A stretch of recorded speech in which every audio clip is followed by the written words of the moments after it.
Hey, Jared, welcome to the His and Her Money Show. Hey, Tyler, how are you, man? I am happy to be here. Doing well. We are happy to have you here. We met you at a real estate investing event where you were speaking. I said, man, I got to get him on the show. Our people need to hear his knowledge. And so we were excited that you were able to make some time in your schedule to come on the show. So for those who are being introduced to you for the very first time, can you just introduce yourself to everyone that's tuned in and let them know what you're all about? Most definitely. So my name is Jarrod Greer. I am I'm the regional renovation manager at Guaranteed Rate, but I'm also a producing branch manager at Guaranteed Rate. So what we do is literally we help people buy homes, but I actually have a niche where I actually help people buy and renovate homes or renovate homes that they currently own. So yeah, man, it's a great product, man. Love what we do. Um, and we're here to just help more people that look like us become homeowners. That's right. And for a lot of people, there is some apprehension or they feel like there's too many obstacles or barriers to entry for them to become a homeowner themselves or to become a real estate investor. Is that the case? Um, is that the reality of today? And if it is, maybe to some degree it is, maybe to some degree it isn't. But based on all the work that you've done, because you've been at this for a while and you've helped a lot of people, what do you see? So, I've been lending for 16 years, right? And the mortgage industry took a change somewhere around '06, '07, '08. We had this housing bubble and this bubble burst, right? And lending had to kind of drill down a little bit to make sure that hopefully this doesn't happen again. So is it harder to get homes? Is it harder to purchase? I'm gonna say yes, it is a little bit harder, but as long as we got our I's dotted and our T's crossed, you can get into a home and you can do it within about 30, 35 days of finding as you're going under contract. So yes, it's harder only because we actually now have to verify that people can afford the home that they're buying. If you remember before 2007, before 2006, I mean, man, if you had a pulse and you had a decent credit score, you can buy a house, right? And that proved to be not the right route to go. Is there a place for stated income, stated asset loans? Yes, there's a place for it, right? You have business owners who are making money, yet they may not necessarily show all the money because they're writing things off, and you know what I mean, right? There's a space for it, but the average homeowner should not have gotten into that program, and that was a big issue, and which caused a lot of problems. So, can you still purchase a home? Absolutely. Can you still purchase investment properties? Absolutely, with as little as 15% down. We just have to make sure the credit score is there. We have to make sure you have assets, and we have to make sure you qualify. All right. So let's talk about, because really it feels like the temperature's changing and it's starting to feel like '07. It's starting to feel like '08, right? Even with products that are out here that people are getting into, and with the way that it feels like there may be another recession on the horizon, maybe, you know what I mean? There's a lot of discourse about that. I want people to not fall for the okey doke like they were falling for the okey doke a decade ago. Mm-hmm. So how can the person listening right now position themselves wisely to get into good situations when buying a home, because we want their home to be a blessing and not a burden? So what type of work should they be doing to, once they sit down with you or someone local, that they are in a position of strength when it comes time for them to look for a home to buy?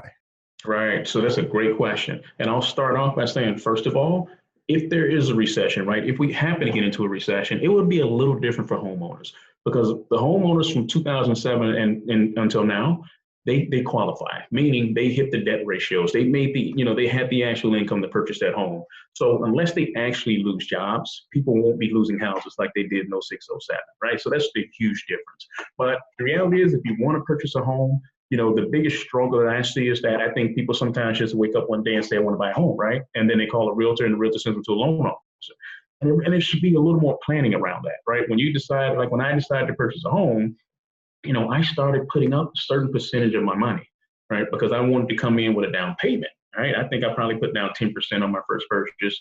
And not only that, I was dumping money into my 401k. So a lot of people don't know, right? That 401k, we can use that as assets. So if a client decides today, hey, I think I want to buy a home, and they give it a time frame and to get themselves in order, they can utilize a 401k, and that 401k may be matched by an employer. So at the end of 6 months, at the end of 12 months, instead of only having 3,000 in the bank, you can almost have maybe 12, 13, 14 in a 401k, right? And that shows you as a much stronger buyer. And you're not necessarily required to kind of, take on gifts and things of that nature to buy a home. Because if you take gifts, and it's perfectly okay, gifts should be funds that are literally given that you don't have to pay back. But if that's not the scenario, you can find yourself in a bind if you take money from relatives and you may have to give it back and things like that. And you come up with your down payment, you come up with your closing costs, and everything looks great. And then if for some reason you have to kind of give some funds back, they can kind of put you in a bind. So we like people to be financially ready. If we do down payment assistance, nothing's wrong with that. We got programs that can give you all the way up to $10,000, but you typically have to have at least a 640 credit score. So I tell that person when they first come to us today, if for some reason they're a 630, maybe don't rush to purchase, right? Let's take maybe 30 days, maybe 60 days to get their credit in order. At the same time, start saving a little money, because we can make you a much stronger buyer by going through the right steps. That makes sense? Yeah, absolutely. And we know that Yeah. things, fluctuate as far as this, my next question, but can you give a general sense, because you just mentioned credit, what is an ideal credit score that would put you in a position of strength when you're trying to get a loan for your home? Great question. So credit scores, to tell you the truth, they can range from different models. Will tell you maybe from 350 to 820, 850. I've seen some 810, some 820s. Haven't seen higher than that. But I mean, I've seen credit scores down to 400, right? 410, 420. And the same way it takes a lot of work to have an 800 credit score, it actually takes the same amount of effort to have a low credit score, if that makes sense, right? That's not paying things on time. That's kind of neglecting, your credit. And if you consistently do that, you're going to have low scores. But FHA actually has a minimum credit score. I take that back. Their minimum credit score is really like a 500. Most lenders will at least go to a 580. So a guaranteed rate will actually lend to a 580 credit score. Some other lenders probably will max maybe 620 or something like that with their FHA loans. But a 580 will get you in, will get you into a home. Conventional, there's a requirement of at least a 620 credit score. Okay. Now, what's the difference there between those two phrases, FHA, conventional, for those who don't know? So conventional is typically going to be Freddie or Fannie, right? It's still a qualified mortgage, meaning it's a residential mortgage. We still actually have to look at credit scores and follow their guidelines. And those loans are sold on the secondary market. FHA, it used to be a thing where FHA is in it, that's HUD, right? And HUD used to be federally insured, where maybe FHA or the conventional products were not. Really, they're all kind of federally insured now. So just the difference realistically is just kind of in guidelines and how they're structured. FHA was typically for the homeowner who maybe easier underwriting, lower credit scores. First-time home buying is typically going to be structured for FHA. Mm-hmm. Okay. And now you said that 580 can get you into certain products, 620 can get you into a certain products. What is the score that could get you like the ideal rate? Not just kind of getting in the door, but like what puts me in the upper echelon as far as a potential client of yours? So if you walk into a bank and you see that interest rate right now, which could be maybe a 3.5%, I'm just kind of throwing a number out there, and that could be doable today. That's typically if you're going to be like a 620 credit score, a 720 credit score or higher. Okay. So if you're somewhere around a 660, that's going to put you about mid-range, which can still give you a very decent credit interest rate. But if you want the best rate, you want to be pushing 700s. Awesome. Now, one of my big regrets I've shared previously on another episode or two. Mm-hmm. I don't regret most of my journey, the good, the bad, and the ugly as far as finances. A lot of the mistakes that I made have turned into lessons that we teach to other people today. But one of my regrets, I did not have the maturity and I didn't have a sound knowledge base, and it wasn't a thing like it is now. But in my young military career, I had the opportunity to do a house hack. And for those who don't know what a house hack is, and the term house hack didn't even exist back then, right? But I had the opportunity to use my VA loan to purchase a 4-unit building where I would live in one and I would rent out the other 3. But I had a lot of reasons why I didn't do it. I was young. Military was fluid, so I wouldn't necessarily be in one place for a very long time. But I often look back and I say, "Dang, where would I be if I would have just pulled the trigger on that?" And even when I'm talking to young people, and I'm using the word young relative, like someone in their mid-20s, early 20s, just getting married, starting a family, they ask me for advice on home ownership. I tell them, listen, forget trying to get the house with the picket fence no, get a building. Get a Yeah. building to start with and rent it out. And that way you can build wealth and then get your primary residence. And then, I just feel like you'll be at a much better advantage that way. Most definitely. What are your thoughts there? I got to tell you, man. So, and actually having an accounting background, I was an accountant for like 15 years before I even got into the mortgage industry, right? And I realized right away. So my first purchase actually was a 4-unit, right? Smart. 3.5% down. So I was actually able to take on a 4-unit, and I literally lived rent free in my unit, right? Which was pretty cool. So the other 3 units basically kind of took care of everything. And believe it or not, I stayed there for maybe about 3 years, I do believe. Got married, wanted to move into a single family home. And I was able realistically to use the rent from my unit that was basically rent free that I knew I could have rented for like $1,200. And I was able to use that to kind of subsidize my mortgage payment when I purchased a home, right? So that's how we should think about kind of structuring that. The white picket fence and all that, it'll come. If you got to have it, I understand it. But if you're willing to think about and map out your route, right, and go into that investment property first, man, that can be absolutely great, right? Because that investment property for the next 30 years, someone else is going to pay it, right? They're going to pay it off. And now, if you had a 4-unit and maybe rents are maybe $1,200 a month today, well, if you think 25 years from now, 30 years from now, you never know, the rents can be $2,500, right? And that's literally a vehicle of retirement for you. If you don't sell, hold it, right? When you get property, hold it. Yeah.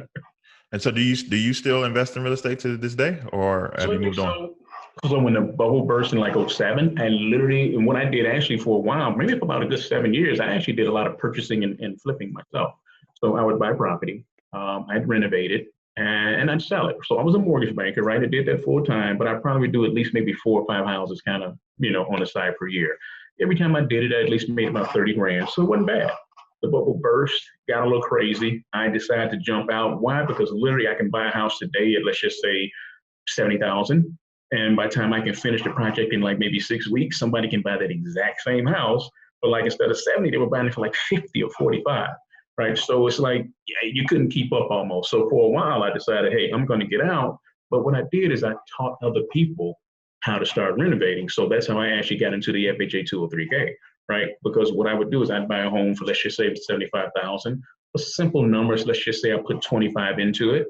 Now I'm at 100 grand all in. But if I go sell it for 150, right, minus some expenses, maybe I make about 40,000, right? But I wanted to show other homeowners how they can do the exact same thing, how they can buy a home dirt cheap, put some, actually do some renovations with that property, and then actually go and either sell it and make money, or they can hold it and have a ton of equity, right? Because that equity is powerful. The equity is what builds wealth. They say 69%, and I'm actually going back to the Sheba report, that was actually commissioned by NAREB. I actually sit on the board for NAREB. And the Sheba report actually reported that Americans, 69% of their of their wealth actually comes from real estate, right? And that's a huge number. And if a lot of us are at the max, right? If we're buying homes that are like, you spend $200,000 for it, right? And it's actually only worth $200,000. You have no equity other than your 3.5% you put down if you go FHA, or your 5% that you put down if you go conventional, right? That's all the equity. And if the property values drop a bit, you're probably close to being underwater, right? But the renovation loan is a key product that actually allows a client to purchase a property, renovate that property, and build equity. So maybe now you got $30,000, $40,000 in equity or more. Most people don't walk away from equity, right? And I think it's a key product that actually helps us to start building our communities and building stronger communities, because again, we don't walk away from equity.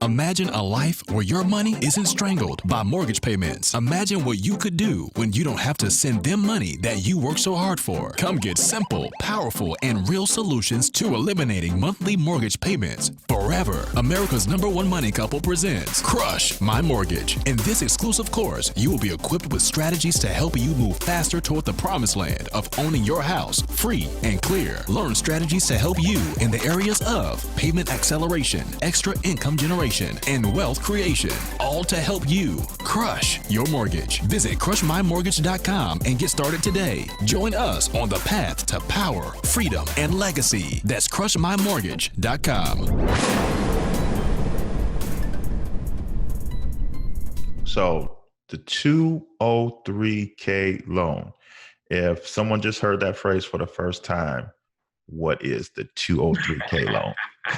So the 203K, right? So HUD has, of course, its products for home buying. And 203B is the product that most people are familiar with. 203B is just an FHA loan, which is through HUD, which is just 3.5% down. Well, they actually have another product called the 203K. The only difference is, basically all credit score requirements are the same. All underwriting requirements are the same. The only difference is that you're going to ask you to add the renovation piece. Okay, so you actually get a chance to purchase a property, and let's just say for simple numbers, you find a home that you love for $75,000, right? And for some reason, this is in the right place, in the right school district, everything's great, but unfortunately, maybe there was some mold in the basement. Or unfortunately, maybe it is outdated. Maybe it was a HUD home that unfortunately HUD had to take away and foreclose on, and there's holes in the drywalls, right? Someone stole some copper plumbing, right? That's a perfect product, or a perfect home where you can actually purchase that property, add the renovations by only going out and get a contractor to basically kind of do some estimates for you, right? And then we're able to do a renovation on that property. You close on that property right away, just like on any other home, and all the repairs are done after the closing. Okay. So it sounds like this is a scenario where you find a home that's already underpriced because there probably is some work that needs to be done. And instead of going and getting a traditional or a 203B type loan where you're just simply financing the mortgage aspect, and then now you have to figure out how to pay for the renovations. You're saying with this product, you can incorporate the renovation amount and the mortgage amount into one product. That's exactly right. And we use the after improved value. So some people probably think, well, how do you do that, right? On a regular loan, if you buy a house for $100,000, right, you can only use the max purchase, or for your loan amount is maxed at the purchase price minus, whatever you're putting down. So you max at your purchase price or your appraised value. With a renovation loan, we actually look at only the after improved value. So I'm actually not even concerned with what that value looks like or what the value is today.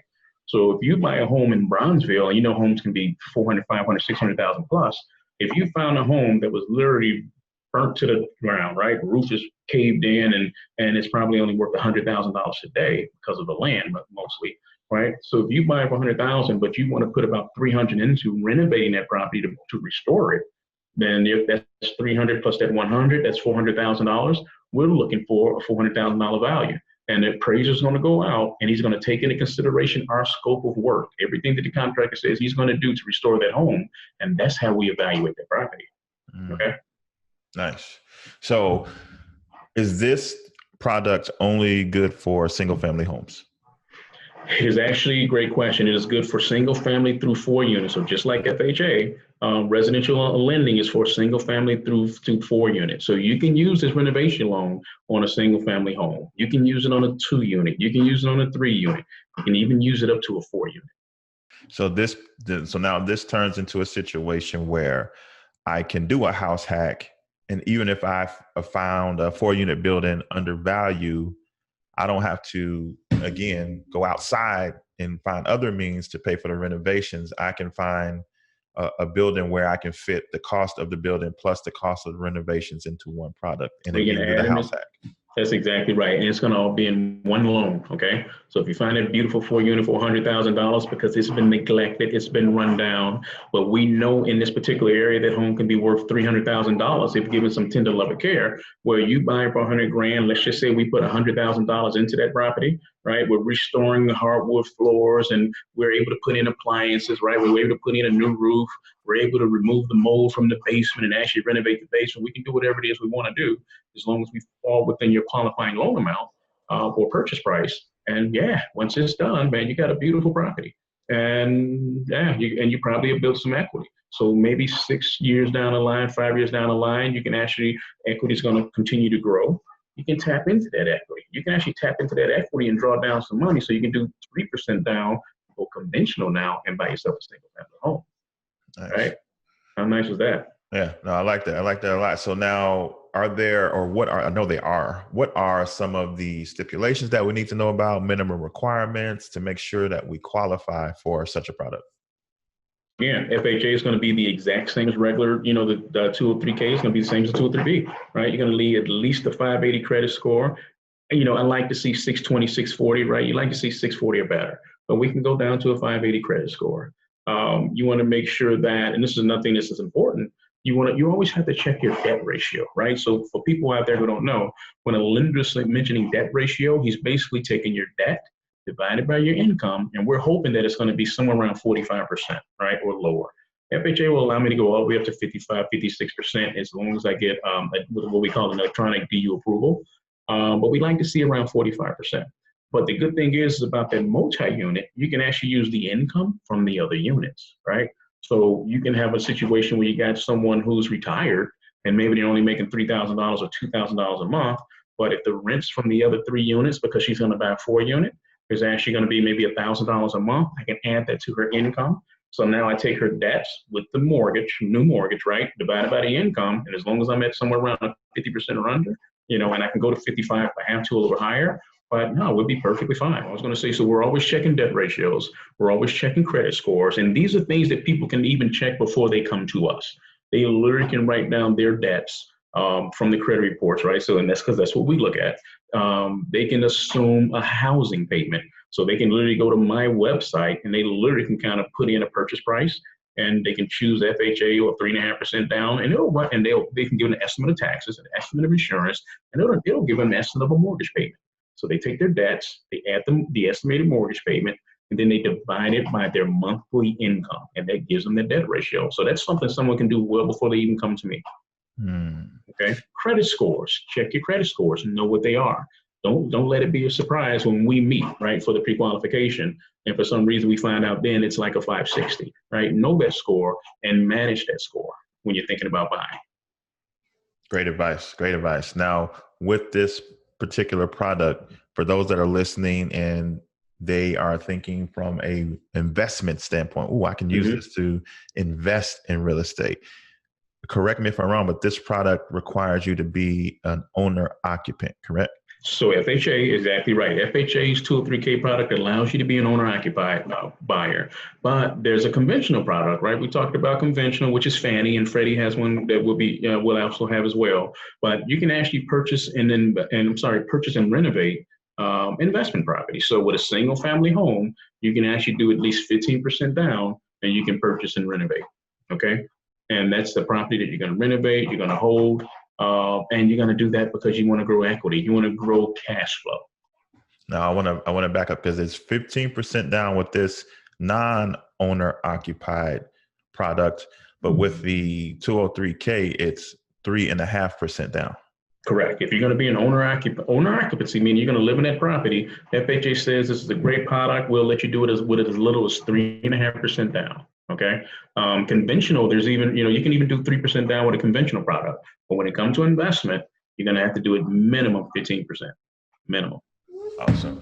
Now, can you do more than one 203K? Can you do a 203K, live there? Like you said in your example, you lived in your rental for like 3 years and then you moved out.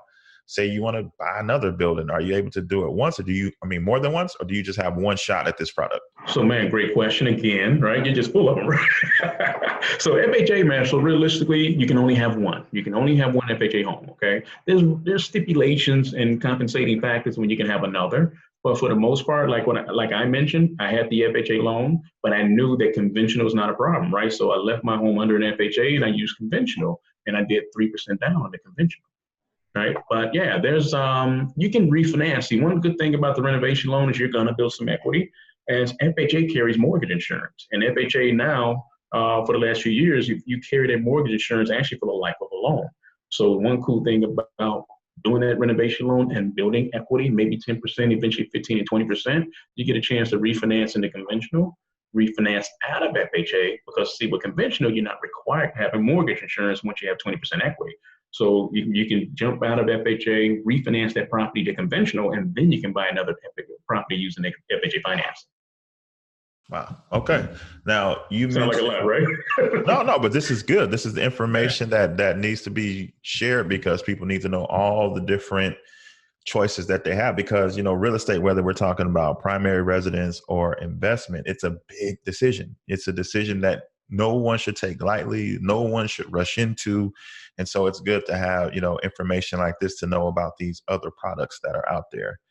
Now, you mentioned a key to using these types of products, these construction loans, is ARV, or after repair value. Value, correct. Now, if you are a budding, just starting to look into investing in real estate, how do you figure that out? Because it's going to be important, because you can't pick a home where the home plus the renovation exceeds the ARV. So how do we know how to, see how much a home is listed for online? And maybe we can then, we know some contractors that could come and give us a price on how much it would cost to repair. Exactly. But how do we figure out what the ARV would be to know if this is even a possible scenario where this type of construction loan would work?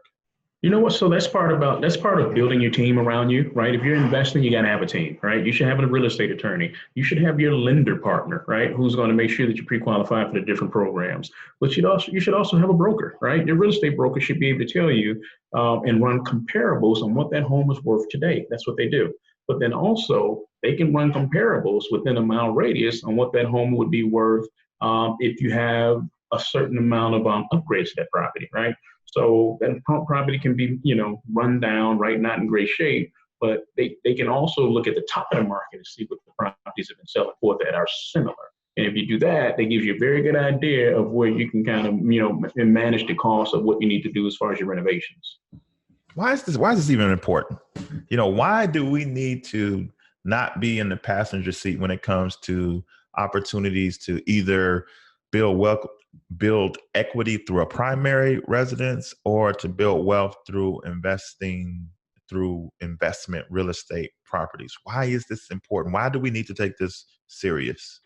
I mean, we have to, man. If not, other people are going to come into our communities, and that's what they're doing, man. I'm going to tell you, when the bubble burst in like 06, 07, and I'm a mortgage banker, and I haven't even done a renovation loan just yet, you would not believe how many people were calling from Canada, calling from the East Coast, the West Coast, because they understood the value of the properties in the Midwest. They understood that they can come here and buy a property for maybe, at that time, maybe 75 grand and renovate that property and actually have a ton of income, cash flow, right? Building cash flow.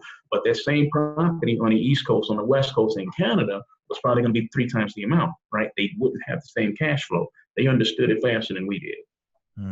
So it's important to actually be in the driver's seat. It's important to take control of, if you want to start building equity. Again, we say 69% of the people in America, their wealth comes from real estate.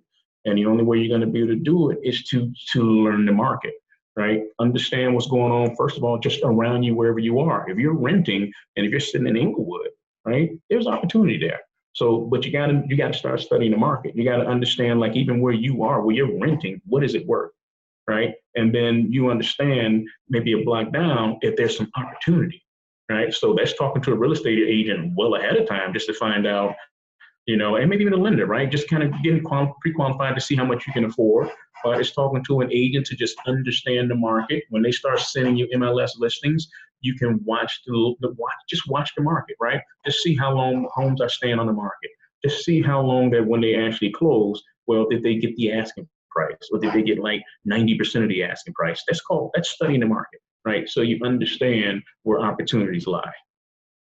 And I think in closing, I know another question that comes up a lot in the investing real estate conversation is one of the things that, correct me if I'm wrong, that you all look at is income. So some people feel like, what level of income do I need to be at to look like a good candidate to come and see you for a loan to invest in real estate?